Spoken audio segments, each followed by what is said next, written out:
इन 10 फैसलों पर आज चल रही आईपीएल गवर्निंग काउंसिल की बैठक में लग चुकी है मोहर। नमस्कार दोस्तों, मैं यश तिवारी, आप देख रहे हैं क्रिकेट फटाफट का स्पेशल 1292वां एपिसोड। आज 31 जुलाई की तारीख है और 10 बड़े फैसले जो इस बैठक में हो चुके हैं, मोहर लग चुकी है, बताएंगे आज इस वीडियो में। एंड तक देखिए, लाइक और शेयर जरूर कीजिए और चैनल को अभी तक सब्सक्राइब नहीं किया है तो भैया सब्सक्राइब का बटन नीचे फटाफट कीजिए और बेल आइकन दबाइए। चलिए दोस्तों, शुरुआत करते हैं। पहला बड़ा फैसला जिस पर मोहर लगने वाली है वो है आरटीएम कार्ड से जुड़ा हुआ। आपको मैंने पहले भी बताया था कि फ्रेंचाइजी सारी टीमें, सारी 10 टीमों के मालिक डिमांड कर चुके हैं बीसीसीआई से कि हमें नीलामी में 8 आरटीएम कार्ड चाहिए, लेकिन भैया बीसीसीआई इससे सहमत नहीं है। मीटिंग में फैसला होने वाला है। बीसीसीआई की खबरें, रिपोर्ट यही है कि 8 आरटीएम कार्ड देने के पक्ष में बीसीसीआई नहीं है। तो पहला बड़ा फैसला हो सकता है, आरटीएम कार्ड्स होंगे जरूर, लेकिन इतनी बड़ी संख्या में आरटीएम कार्ड नहीं होंगे। और इसके पीछे भी बीसीसीआई का एक तर्क है। मेगा ऑक्शन इसलिए होता है ताकि टीमें उलट पलट हो सके। भैया खिलाड़ी नीलामी में जाए, बड़े प्लेयर्स ऑक्शन में जाए और नई टीम उन्हें मिले या फिर नया प्राइज उन्हें मिले। इससे भैया जो नए लोग होते हैं उनका इंटरेस्ट आईपीएल में बढ़ता है। और इसीलिए ये मेगा ऑक्शन का हर 3-4 साल के अंदर में फॉर्मेट लाया गया था जब आईपीएल शुरू हुआ था तभी। क्योंकि भैया स्टार्टिंग में ही मान लो कि किसी ने बड़े प्लेयर ले लिए और अगर भाई लंबे टाइम तक मेगा ऑक्शन नहीं हुआ तो जो टीम के पास बड़ा प्लेयर नहीं है या फ्लॉप प्लेयर ज्यादा है या आउट ऑफ फॉर्म प्लेयर ज्यादा है, वो टीम तो हर साल पिटती रहेगी। एंड दैट्स व्हाई दोस्तों, ये आरटीएम कार्ड ज्यादा देने के पक्ष में बीसीसीआई नहीं है। क्योंकि अगर आप एक साथ इतने खिलाड़ियों को रिटेन करने का अधिकार आरटीएम कार्ड के जरिए दे दोगे तो फिर मेगा ऑक्शन का मजा नहीं बचेगा। दूसरा बड़ा फैसला, दूसरी बड़ी खबर जो इस बैठक से आने वाली है वो रिटेंशंस को लेकर आने वाली है। फ्रेंचाइजीज ने डिमांड की थी कि हर टीम के पास 4 से 6 खिलाड़ियों को रिटेन करने का अधिकार होना चाहिए और रिपोर्ट यह है कि बीसीसीआई इसके फेवर में है। बीसीसीआई ड्राफ्ट कर सकता है इस नियम को और इस साल भी 4 से 6 खिलाड़ियों को रिटेन करने का अधिकार मिल सकता है। यहाँ पर 2 चीजें हैं जो बीसीसीआई कर सकता है। एक तो भैया 4 से 6 प्रॉपर खिलाड़ियों को रिटेन करने का अधिकार दे दो, या फिर 2 या 3 खिलाड़ियों को रिटेन करने का और 2 या 3 प्लेयर्स पर आरटीएम कार्ड के इस्तेमाल करने का अधिकार बीसीसीआई दे सकता है। ऐसी स्थिति में ओवरऑल 6 प्लेयर हर टीम अलग अलग तरीके से प्रॉपर रिटेंशन और आरटीएम कार्ड के जरिए रिटेन कर सकती है। तो बीसीसीआई 4 से 6 रिटेंशन करने के पक्ष में है, लेकिन वो किस तरीके से करवाएगा वो रिटेंशन, उस पर आखिरी मोहर हमें इस बैठक में ही मिलती हुई दिखेगी। क्योंकि इस बैठक के बाद बीसीसीआई के अधिकारी एक दूसरे के साथ बैठकर फाइनल डिसीजन लेंगे। अभी ये बैठक टीमों के साथ होगी, फिर बीसीसीआई के अधिकारी एक दूसरे के साथ बैठेंगे। आगे बढ़ते हैं दोस्तों। तीसरा बड़ा फैसला जिस पर मोहर लगी है वो है बैलेंस पर्स से जुड़ा हुआ। 140 करोड़ रुपए का बैलेंस पर्स हर टीम के पास प्री रिटेंशन रहने वाला है। रिटेन करने के बाद कितना बैलेंस पर्स रहेगा यह हर टीम की आंतरिक स्थिति पर निर्भर करेगा, लेकिन अभी की स्थिति में यह बैलेंस पर्स 20 से 30 करोड़ रुपए ज्यादा है, जो कि पिछले साल टीमों के पास मिनी ऑक्शन में था।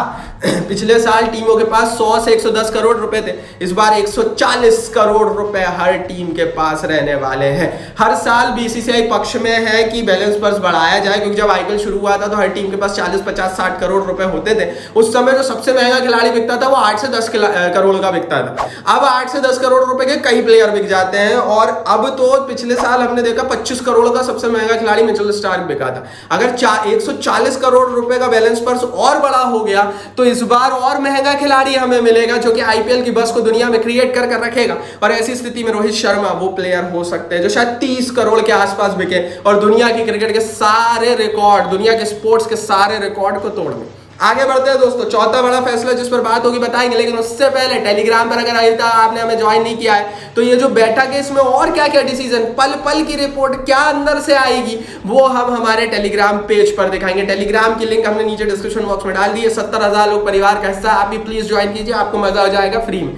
आगे बढ़ते हैं दोस्तों। ड्यूरेशन, चौथा बड़ा फैसला इस बैठक में ड्यूरेशन ऑफ द ऑक्शन पर लिया जाएगा। फ्रेंचाइजीज ने भी इस साइड से डिमांड की थी कि भैया हर 3 साल नहीं, हर 5 साल के बाद मेगा ऑक्शन होना चाहिए। अभी की स्थिति में बीसीसीआई हर 3 साल के बाद चौथे साल में मेगा ऑक्शन कराता है। बीसीसीआई से टीमों की डिमांड यह है कि हर 5 साल के बाद हर 6वें साल में मेगा ऑक्शन होना चाहिए, मतलब ड्यूरेशन को बढ़ा देना चाहिए। टीमों ने डिमांड क्यों की है वो भी समझिए। टीमें नहीं चाहती कि हर 2-3 साल के अंदर में, हर 3 साल के बाद बैठकर वो फिर से नई टीम बनाए, क्योंकि नई टीम बनाना आसान नहीं होता है। नई टीम बनाने में बहुत सारा दिमाग भी लगता है, बहुत सारी रिस्क भी लगती है। कई टीमें ऐसी होती है जो अपना कॉम्बिनेशन बना चुकी होती है और एकदम से मेगा ऑक्शन आ जाता है, टीम टूट जाती है, फिर से उन्हें प्लेयर्स खरीदने पड़ते हैं और ऐसी स्थिति में कई टीमें बहुत मजबूत हो जाती है, कई टीमें काफी कमजोर हो जाती हैं। तो टीमों ने इसलिए डिमांड की थी कि थोड़ा लंबा समय तक ड्यूरेशन है, लेकिन बीसीसीआई डिमांड को नहीं मानने वाला। कुछ खबरें कंफर्म करती है कि बीसीसीआई हर 3 साल में ही मेगा ऑक्शन कराएगा, क्योंकि बीसीसीआई ये नहीं देख रहा है, बीसीसीआई ये देख रहा है भाई कि कई टीमें कमजोर भी रहती है। पंजाब किंग्स है, मान लो अभी अगर हम देखें एग्जाम्पल, अब पंजाब किंग्स को तो यार मेगा ऑक्शन की जरूरत है। क्यों? क्योंकि पंजाब के पास ना बड़ा इंडियन ब्रांड खिलाड़ी है, ना ही कोई ऐसा कॉम्बिनेशन है, ना ही इंडियन कोर है। अब मेगा ऑक्शन में ही वो बना सकते हैं, मिनी ऑक्शन में तो ऑलरेडी सारे प्लेयर्स रिटेन रहते हैं, सिर्फ कुछ प्लेयर्स रहते हैं। तो ऐसी स्थिति में पंजाब जैसी कई टीमें हैं जो कि अगर इतना लंबा ड्यूरेशन दे दिया तो कई सालों तक परेशान होती रहेंगी, and that's why BCCI unfair नहीं करना चाहता।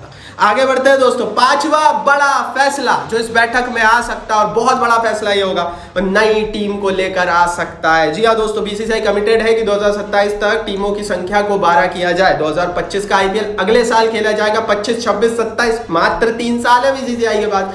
ऐसी परिस्थिति में ये सबसे अच्छा समय है नई टीम को ऐड करने का। अगर आप 11वीं या 12वीं टीम को अभी ऐड करते हो, मेगा ऑक्शन है, 11वीं और 12वीं टीम के पास भी फ्रेश प्लेयर्स आ जाएंगे, छोटी नीलामी में प्लेयर्स मिलेंगे नहीं। और ऐसी परिस्थिति में भैया बीसीसीआई नई टीम को लेकर प्रपोजल रख सकता है। अब ये प्रपोजल जब जाएगा तो बाकी जो 10 टीमें हैं वो भी इससे सहमत रहनी चाहिए, मतलब नई टीम को लेकर कार्रवाई शुरू हो सकती है। बट क्या नई टीम पर मोहर लगेगी, इस पर अभी कंफर्मेशन नहीं है, लेकिन बीसीसीआई इस बैठक का सबसे बड़ा मुद्दा नई टीम भी रहेगा। आगे बढ़ते हैं दोस्तों। 6वां बड़ा फैसला, 6वीं बड़ी खबर जो इस बैठक से आने वाली है वो गुजरात टाइटंस की ओनरशिप को लेकर आने वाली है। आपको बता दूं अडानी ग्रुप लगभग 55% स्टेक की मांग कर रहा है गुजरात टाइटंस में। गुजरात टाइटंस के जो करंट ओनर्स हैं वो भी अपनी हिस्सेदारी बेचना चाहते हैं। इसी स्थिति में अडानी ग्रुप सबसे बड़ा प्रिंसिपल ओनर बन जाएगा गुजरात टाइटंस की टीम का। जब ये 3 साल पहले नई टीमों की बिक्री हुई थी उस समय भी अडानी ग्रुप ने बिडिंग की थी, लेकिन उनकी बिडिंग थोड़ी कमजोर रह गई थी, वो टीम खरीद नहीं पाए थे। लेकिन अब अडानी ग्रुप गुजरात टाइटंस की टीम में ओनरशिप खरीदना चाहता है और इस बैठक में उस ओनरशिप को लेकर भी मोहर लग सकती है। इस बैठक में हमें गुजरात टाइटंस का नया मालिक मिल सकता है और दुनिया के सबसे बड़े उद्योग घरानों में से एक अडानी ग्रुप हो सकते हैं। आगे बढ़ते हैं। 7वां बड़ा फैसला जिस पर अंतिम मोहर इस बैठक में लगने वाली है और लग चुकी है एक प्रकार से, वो है इंक्रीमेंट रूल। भारत के अनकैप्ड खिलाड़ियों को बल देने के लिए इंक्रीमेंट रूल बीसीसीआई लाने वाला है और ये नियम सचमुच हिंदुस्तान के अनकैप्ड खिलाड़ियों के लिए सोने पर सुहागा होगा। और इस नियम के लिए जरूर पहले ही लाइक कर दो। क्यों? क्योंकि नियम ही इतना अच्छा है। नियम क्या है भाई? देखो, बीसीसीआई अनकैप्ड खिलाड़ियों को प्राइस इंक्रीमेंट देगा अपनी करंट टीमों के द्वारा अगर वो आने वाले 2 सालों में अच्छा खेलते हैं। इसको मैं एग्जांपल को लेकर दिखाता हूं। रिंकू सिंह थे, 3-4 साल पहले 55 लाख रुपए में केकेआर ने खरीदा था। लास्ट 2 साल से ऐसा खेल रहा है, इंडिया के लिए डेब्यू कर रहा है, बड़ा खतरनाक फिनिशर बन गया है। उनकी वैल्यू आज की डेट में 5 से 10 करोड़ रुपए है, लेकिन उन्हें अभी भी 55 लाख रुपए मिल रहा है। क्यों? क्योंकि केकेआर रिटेन करना चाहती है और रिटेंशन का प्राइस बढ़ा नहीं सकते आप। इंक्रीमेंट रूल के बाद क्या होगा ना दोस्तों, कि अगर कोई अनकैप्ड प्लेयर अच्छा चलता है और उसकी वैल्यू 30 से 50-60 लाख रुपए के आसपास है, ऐसी स्थिति में अगर वो प्लेयर आने वाले 2 सालों में अच्छा करता है तो टीम, जिस टीम में वो खेल रहा है, वो उसको इंक्रीमेंट दे सकती है और उस अनकैप्ड प्लेयर की जो प्राइस है उसको 3 से 5 करोड़ रुपए कर सकती है। तो रिंकू सिंह जैसे कई खिलाड़ी आते हैं जो कि अनकैप्ड प्लेयर बनकर आते हैं, 20-30 लाख रुपए में बिक जाते हैं और बहुत अच्छा खेलने लगते हैं और उसके बावजूद भी उन्हें उसका फायदा नहीं मिलता, उतने ही कम प्राइस में उन्हें खेलना पड़ता है। लेकिन इस इंक्रीमेंट रूल के आने के बाद उन्हें इंक्रीमेंट मिलेगा और ये अनकैप्ड खिलाड़ियों के लिए सचमुच बहुत अच्छा नियम है भाई। इस नियम के लिए तो जरूर लाइक बनता है, क्योंकि स्टार्क जैसा खिलाड़ी ऑस्ट्रेलिया से आता है, 2 महीने भारत में रहता है, 25 करोड़ ले जाता है और हिंदुस्तान का खिलाड़ी हिंदुस्तान की धरती पर तपता है और 20-30 लाख रुपए में खेलता है। 20-30 लाख रुपए कम नहीं होते दोस्तों, लेकिन हाँ अगर आप उसको कंपेयर करोगे तो फिर भाई अपना हिंदुस्तान का खिलाड़ी भी डिजर्व करता है, आईपीएल अपना है, तो इसीलिए ये नियम बहुत इंपॉर्टेंट है। आगे बढ़ते हैं। 8वां बड़ा नियम जिस पर कोई मोहर नहीं लगने वाली वो इंपैक्ट प्लेयर रूल है। कोई मोहर क्यों नहीं?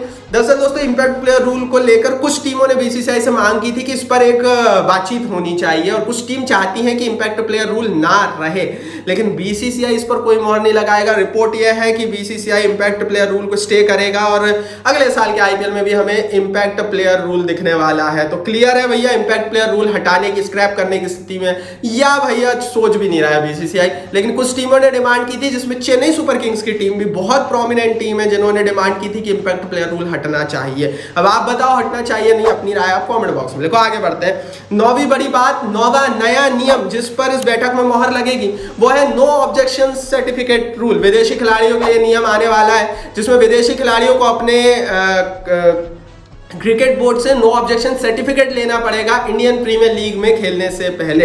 हो क्या रहा था ना, कई सारे खिलाड़ी जैसे पिछले बार हमने देखा लखनऊ के मार्क वुड 10 करोड़ में खेल रहे थे, रिटेन हुए थे, लेकिन वो खेलने ही नहीं आए और उन्होंने कह दिया भैया पर्सनल रीजन है। ऐसी स्थिति में भैया लखनऊ सुपर जायंट्स तो परेशान हो गई। अब मार्क वुड 10 करोड़ का खिलाड़ी था, उसकी रिप्लेसमेंट कहां ढूंढोगे? हाँ, नीलामी से पहले अगर लखनऊ को पता होती तो नीलामी में लखनऊ रिप्लेसमेंट ढूंढ सकती थी। नीलामी में फिर भी प्लेयर्स बिकने के लिए आते हैं, नीलामी के बाद तो ऑलरेडी प्लेयर बिक जाते हैं, कोई खिलाड़ी बचता नहीं है। ले देकर शमार जोसेफ को बुलाया, वो भी चले नहीं। तो ये उदाहरण मैंने दिया। नो ऑब्जेक्शन सर्टिफिकेट क्या होगा कि भैया खिलाड़ी को डिस्क्लोज करना पड़ेगा ऑक्शन से पहले कि मैं आऊंगा और खेलूंगा, और तभी टीमें खरीदेंगे। और अगर वो ऐसा नहीं करता तो उसे पेनल्टी भरनी पड़ेगी जिसके लिए वो बाइंड रहेगा। ये नियम पहले नहीं था लेकिन अब आ सकता है और विदेशी खिलाड़ियों पर ये नियम लागू हो सकता है। हालांकि हमने पिछले साल के आईपीएल में देखा बीसीसीआई ने थोड़ी सख्ती बरतनी शुरू कर दी थी और इसीलिए हमने देखा कि बेन स्टोक्स और जोफ्रा आर्चर ने पिछले साल नीलामी में नाम ही नहीं दिया। क्योंकि भैया उन दोनों को पता था कि वो आकर खेलेंगे नहीं, और ऐसी स्थिति में बीसीसीआई सख्त था पिछले साल भी, और इस बार इसको नियम का शक्ल बीसीसीआई दे सकता है। और इस नियम के लिए भी लाइक बनता है क्योंकि कई अंग्रेज खिलाड़ी ये लूपहोल का फायदा उठाकर आईपीएल खेलने आते नहीं। और 10वां नियम है या 10वीं खबर है भैया इस बैठक में आएगी, वो है तारीखों को लेकर। डेट्स दोस्तों डिस्कस होने वाली है। रिटेंशन और ऑक्शन की तारीखों पर हमें टेंटेटिव डेट्स, लगभग हमें तारीख मिल सकती है कि कब रिटेंशन होगा और कब ऑक्शन होने वाला है। तो तारीखों को लेकर बहुत क्लैरिटी इस बैठक के बाद मिलेगी। तो भैया ये थे 10 डिसीजन जो इस बैठक में लगभग तय है लिए जाएंगे। बाकी हाँ, एक चीज और है, टेलीग्राम पर ज्वाइन कर लोगे तो लाइव डिटेल हम इस बैठक के देंगे। इस वीडियो को लाइक और शेयर करो और सब्सक्राइब नहीं किया तो सब्सक्राइब का बटन नीचे हिट करके बेल आइकन दबाओ।